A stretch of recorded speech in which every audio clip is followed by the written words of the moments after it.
Hey guys, welcome to our new lecture. In this lecture, we are talking about Menger's theorem and the global version of Menger's theorem. Menger's theorem says that the size of a minimum cut site is equal to the maximum number of disjoint paths. It characterizes the connectivity of a graph. We need to know what is an AB path. Let AB be two vertex subsets. An AB path is a path with one endpoint in A, the other endpoint in B, and all interior vertices outside of A union B. So three conditions are required to satisfy this definition. First, one endpoint is in A. Second, the other endpoint is in B. Third, all interior vertices are outside of A union B. If the intersection of A and B is not empty, any vertex in A intersection B is both in A and B, so it's a trivial AB path. Here in the graph below, there are three AB paths. If X is a vertex subset such that every AB path in G contains a vertex from X, we say that X separates the size A and B. Also, if X is an edge subset such that every AB path in G contains an edge from X, we say that X separates the size A and B. Let's see two examples. In the first graph, X consists of two red vertices. Every AB path contains at least one red vertex. So we say that X separates the size A and B. In the second graph, the X consists of three yellow edges. Every AB path contains at least one yellow edge. So we say X separates the size A and B. We see that X is actually a vertex cut or a disconnecting set. In the bottom graph, we can find three internally disjoint paths from U to V. 3 is the maximum number. We cannot find 4 internally disjoint paths from U to V. Also, we can find a vertex cut with 3 vertices, which separates U and V. From this graph, we see that the size of a minimum UV separating vertex site is equal to the maximum number of internally disjoint UV paths. Both are 3. This is what Menger's theorem wants to tell.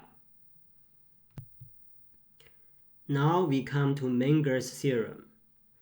Let G equals VE be a graph, and let ST be two vertex subsets. Then the maximum number of vertex disjoint ST paths is equal to the minimum size of an ST separating vertex site. Here, an ST separating vertex site is in fact a vertex cut which separates S and T. Note that vertex disjoint ST paths are disjoint paths. We have learned internally disjoint paths, but here are not only internally disjoint, but totally disjoint. Two disjoint paths do not share one common vertex.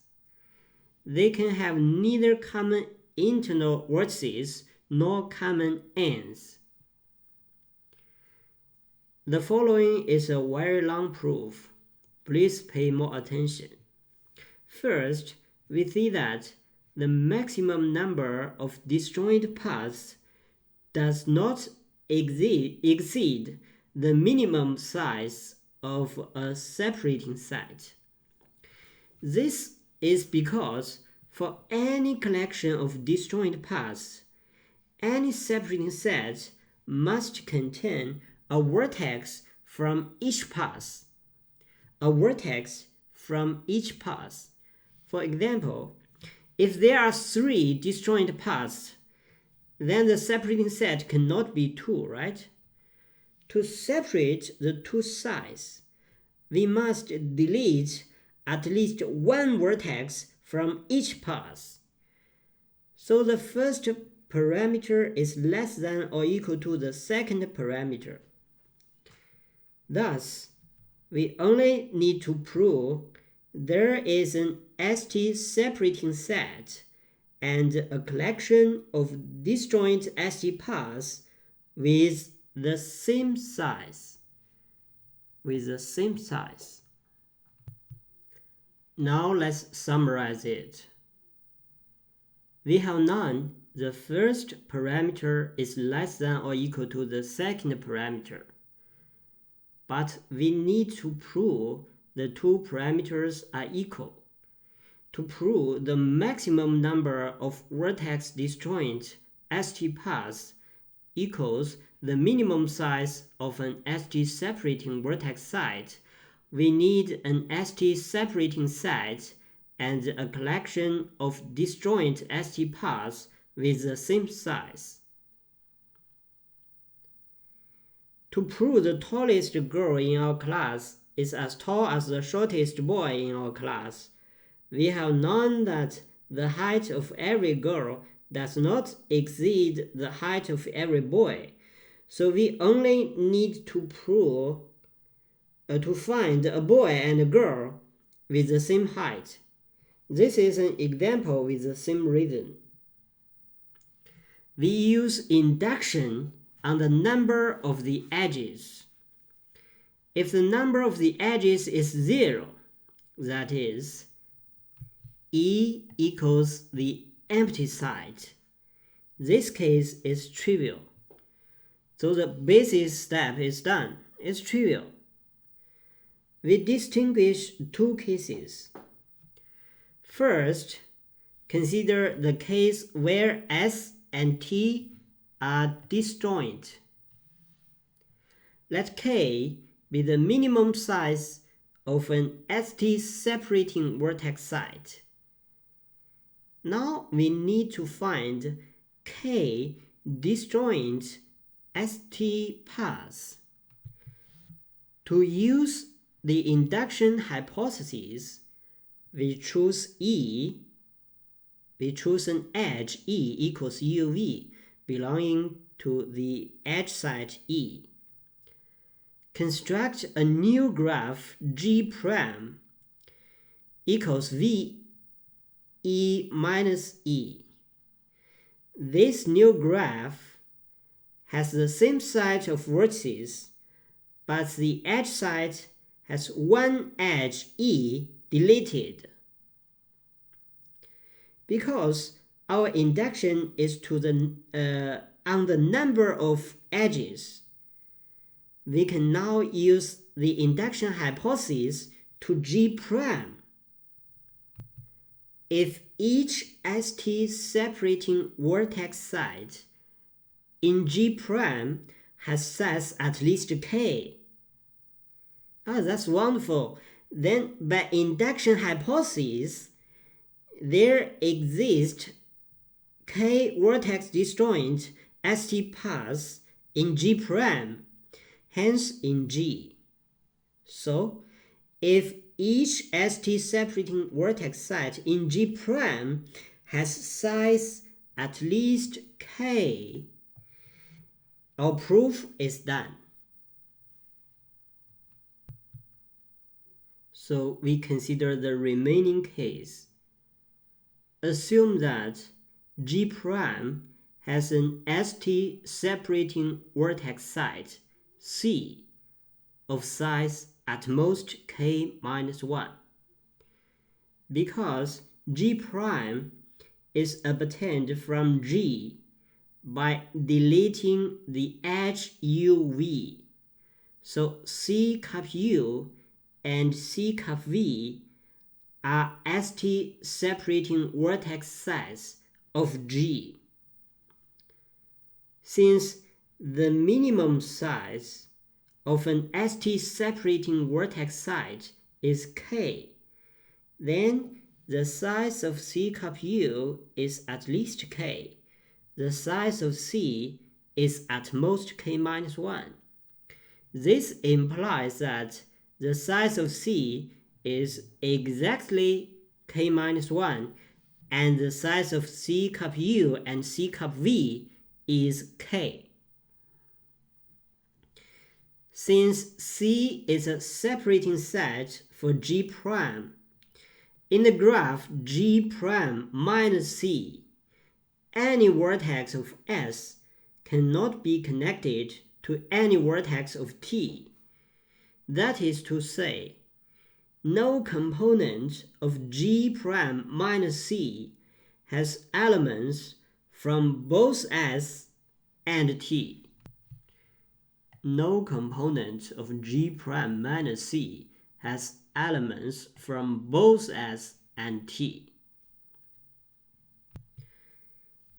Let Vs be the union of components with elements from S, and let Vt be the union of components with elements from T. If we were to add the edge UV to G prime minus C, then there would be a path from S to T. This is because C separates S and T in G prime, but it does not separate S and T in G. There would be a path from S passing through UV to T. So, without loss of generality, set U belong to Vs and V belong to Vt.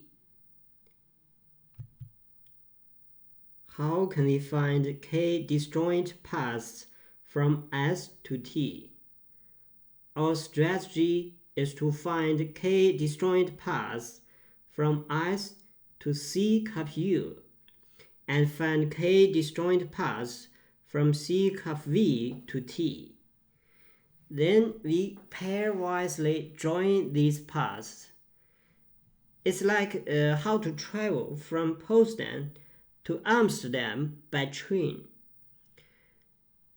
We can take a train from Potsdam to Berlin and then another train from Berlin to Amsterdam. The site C cup U is in the middle. We can find a separating set B between S and C cup U. It disconnects S and C cup U. So it is also an ST separating set in G. Because the minimum size of an ST separating vertex set is K, each S C cup U separating vertex set B of G prime has size at least K. The following part is to explain why B is an ST separating set of G. Because each ST path P intersects B. Indeed, each ST path P in G intersects C cap U. Let P prime be the subpath, the path segment of P that goes from S to the first time it touches C cap U. If P prime ends with a vertex in C, then U does not belong to P prime. So P prime is an S C cap U path in G prime. If P prime ends in U, then it is disjoint from C, so by the above, it contains only vertices in VS. So V does not belong to P prime, and again, P prime is an S to C cap U path in G prime.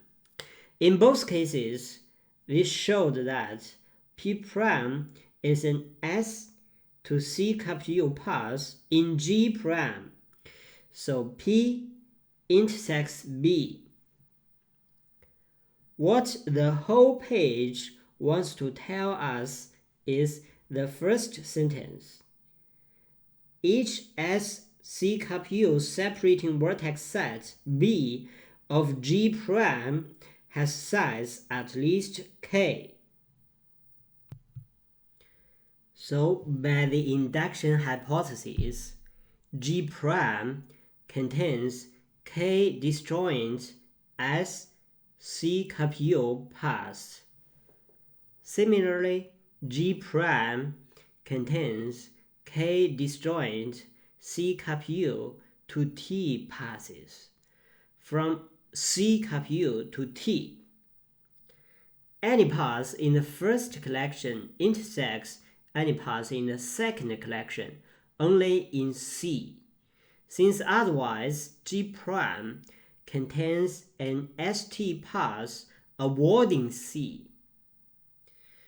Because we have shown that the size of C is K-1, we can pairwise concatenate these paths to obtain K-1 disjoint ST paths. Connect these paths pairwisely. We can finally obtain a K's path by inserting the E between the paths ending at U and the paths starting at V. Now we have K disjoint paths from S to T. It remains to consider the general situation where S and T might not be disjoint. Let X be the intersection of two sides S and T. So every vertex in X is both in S and T. So every vertex in X is a path of length 0 from S to T. Apply the theorem with the disjoint size. S prime equals S minus X and T prime equals T minus X. In the graph G prime equals G minus X. Let K prime be the size of a minimum separating set in G prime. The separating set of G prime together with X forms a separating set in G. Thus, we can obtain a K prime plus X vertex ST separating set in G by adding every vertex in X to an S prime T prime separating set in G prime. Similarly, we can obtain a collection of K prime plus X vertex disjoint ST paths by adding each vertex in X as a trivial path to a collection of vertex disjoint S prime T prime paths in G prime. In this way, the maximum number of vertex disjoint ST paths is equal to the minimum size of an ST separating vertex set. The whole proof is done. From Menger's theorem, we can get this corollary.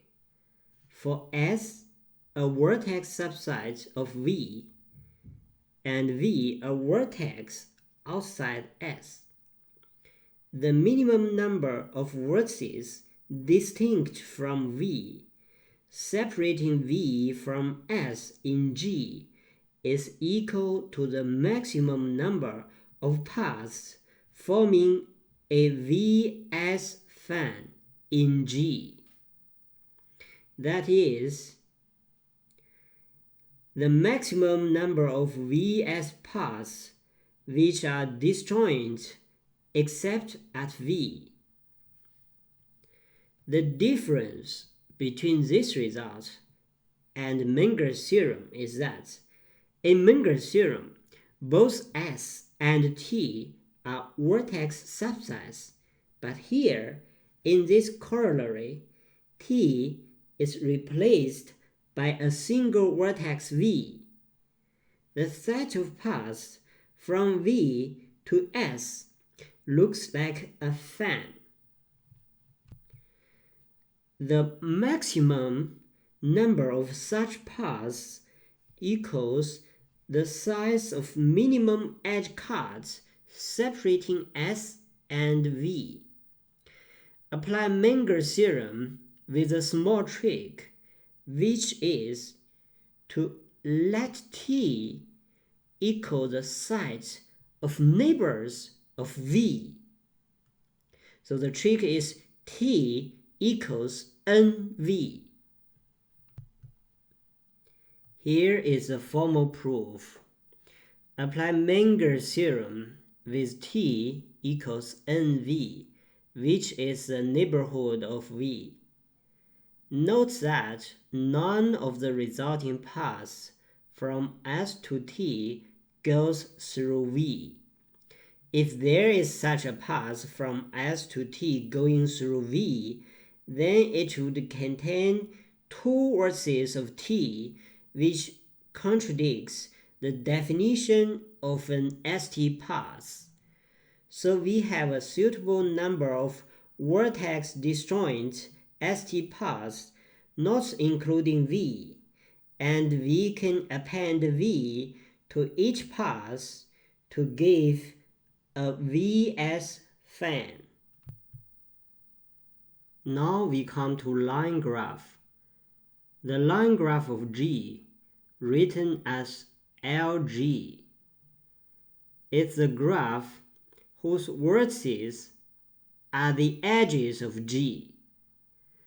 Two vertices E and F in LG are adjacent if the two edges E and F are adjacent in G. That is, E and F share a vertex in G. So the line graph LG is a new graph in which each vertex represents an edge of G. Two vertices of LG are adjacent if and only if their corresponding edges share a common endpoint in G. In the lower left corner is graph G. G has four edges, E, F, G, and H. So LG has four vertices, E, F, G, H.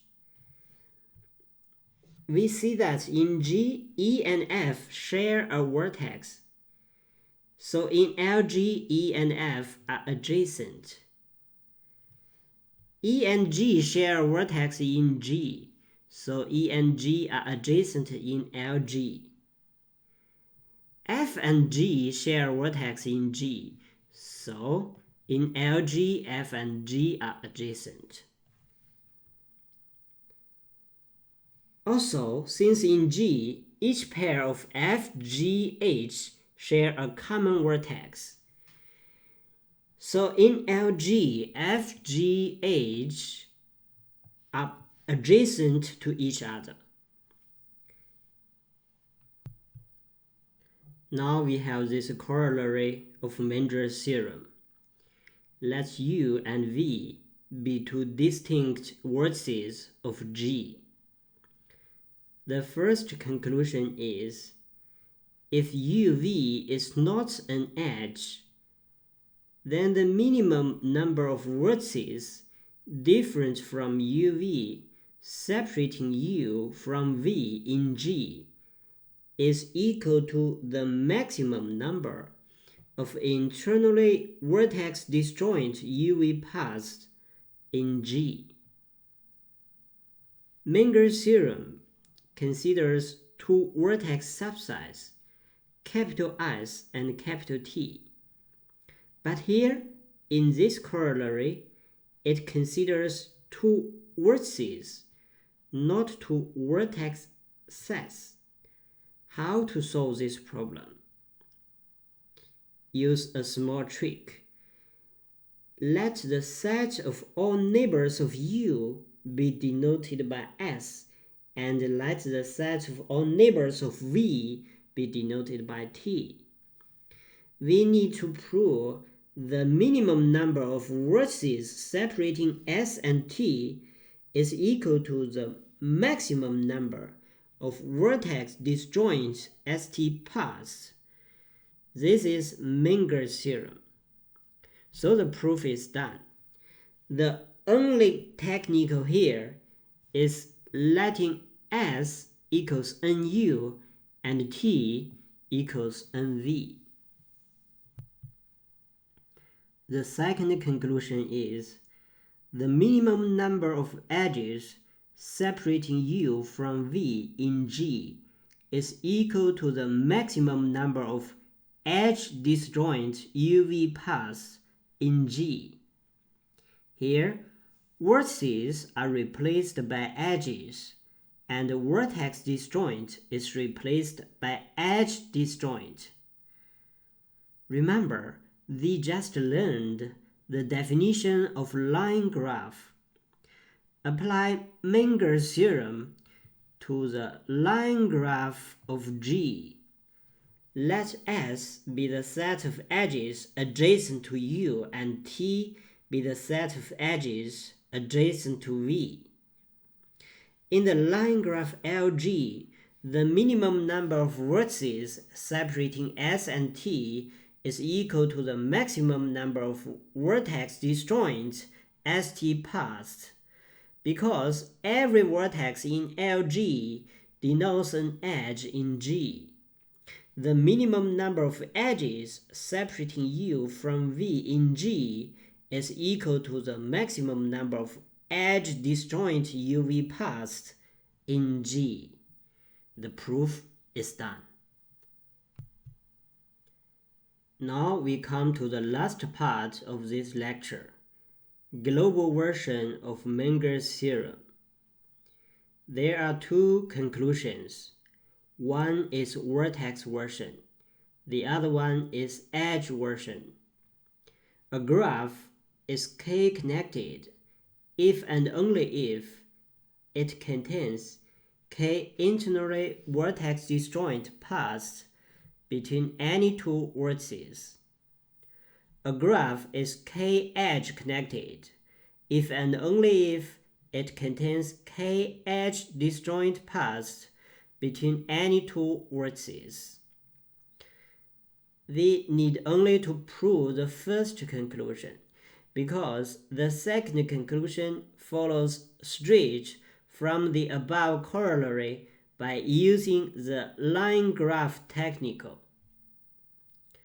For 1, the sufficiency is easy to prove. If a graph G contains k internally disjoint paths between any two vertices, then the order of G is greater than k, and G cannot be separated by fewer than k vertices. If you delete fewer than k vertices, the graph is still connected. Thus, G is k-connected. Now let's prove the necessity. Suppose that G is k-connected, and in particular has more than k vertices. Suppose to the contrary that G contains vertices UV not linked by k internally disjoint paths.